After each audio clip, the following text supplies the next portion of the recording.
plantão do Jornal Nacional informa. Devido ao afastamento temporário de William Bonner e Patrícia Poeta, o Jornal Nacional será exibido hoje, excepcionalmente, por um novo apresentador. Hoje é um novo dia, de um novo tempo que começou.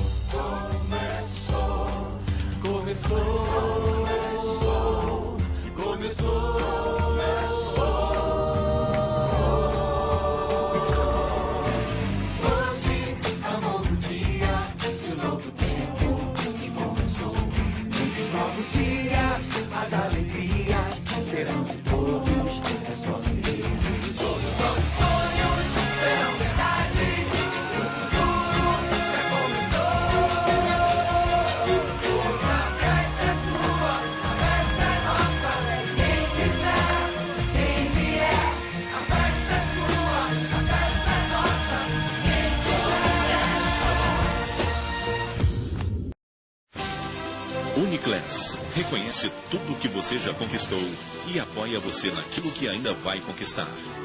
Uniclass oferece Jornal Nacional. Supremo Tribunal Federal autoriza a realização de passeata pela discriminação da maconha.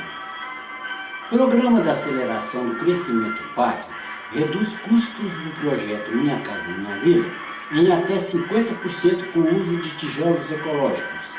Ativistas invadem a sede do Instituto Royal, depredam o laboratório e levam documentos e mais de 150 cães da raça Beagle. Leito do Rio São Francisco baixa e bancos de areia preocupam balseiros e pescadores de Sergipe e Alagoas. Agora, no Jornal Nacional.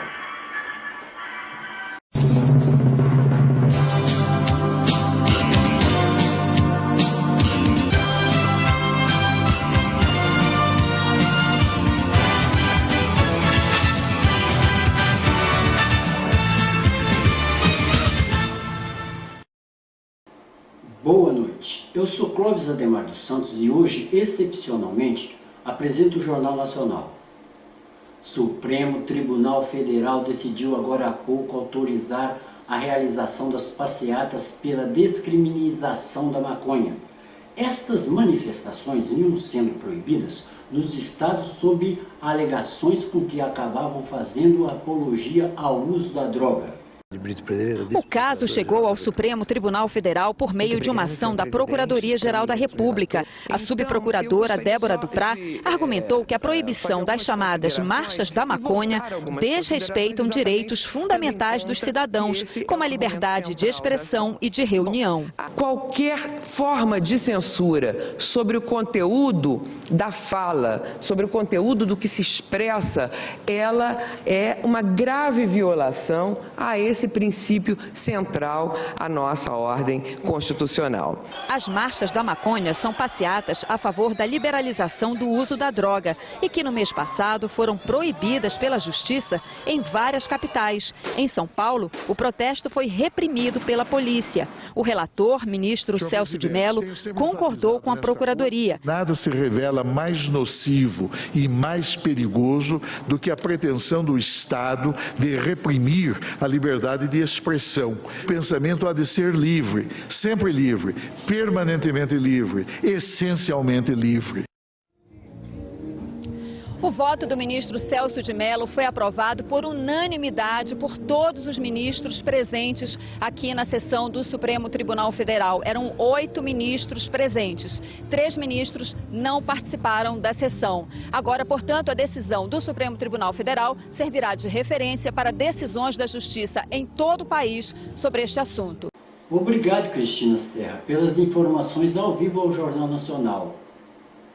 Não é só com a redução de impostos que pode baratear uma obra. Ideias inovadoras são sempre bem-vindas para diminuir o preço da construção.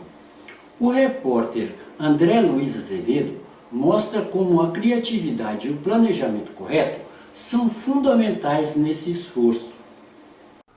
O maior projeto de construção de moradias populares do Rio está sendo erguido numa favela do subúrbio. Cada unidade vai sair por R$40 mil, incluindo o terreno. A obra faz parte do PAC, Programa de Aceleração do Crescimento. No recém-lançado pacote de habitação do governo, o custo de cada casa popular é um pouco mais alto, R$60 mil em média. Foi colocado como valor médio para a formulação do programa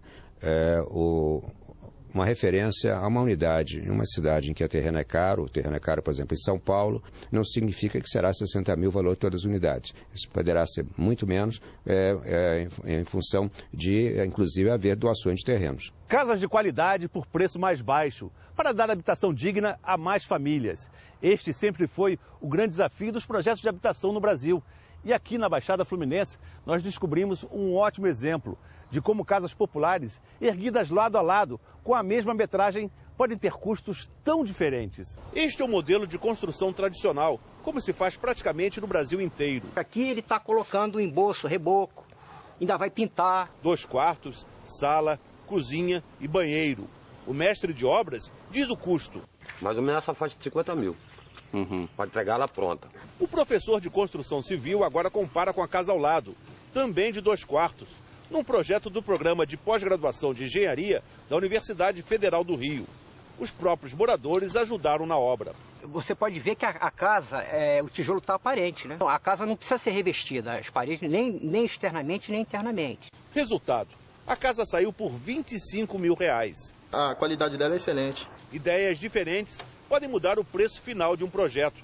Mas o que torna uma obra ainda mais cara é quando ela fica abandonada. Foi o que aconteceu neste conjunto habitacional em Duque de Caxias, na Baixada Fluminense. A placa diz que aqui tem investimento do governo federal de quase R$1,5 milhão. Os vizinhos dizem que os operários foram embora. Sumiu.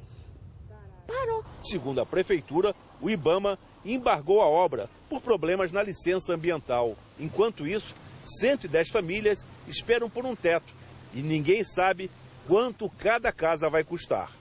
Sobre a obra abandonada, o Ministério das Cidades informou se a construção não for regularizada até maio do ano que vem, a Prefeitura e a construtora terão que devolver o dinheiro investido pelo governo federal. A Prefeitura de Duque de Caxias informou que está recorrendo da interdição da obra pelo IBAMA. Aqui no Brasil, ativistas invadiram um laboratório farmacêutico no interior de São Paulo e levaram mais de 150 cães da raça Beagles, que eram usados em testes. Na sede do Instituto Royal sobraram poucos equipamentos. Praticamente tudo foi quebrado.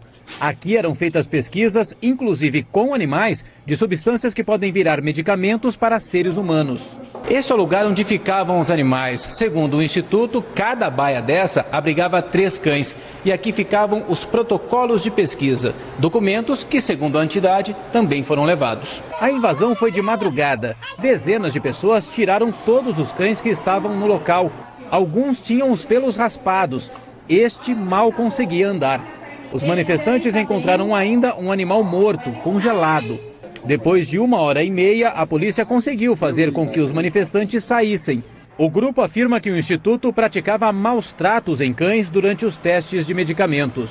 A gente quer enfrentar esse problema de testes em animais que tem que ser abolidos, já que existem hoje opções substitutivas e não precisa mais usar animal. O uso de animais para testar substâncias farmacêuticas é permitido no Brasil desde que não haja maus tratos.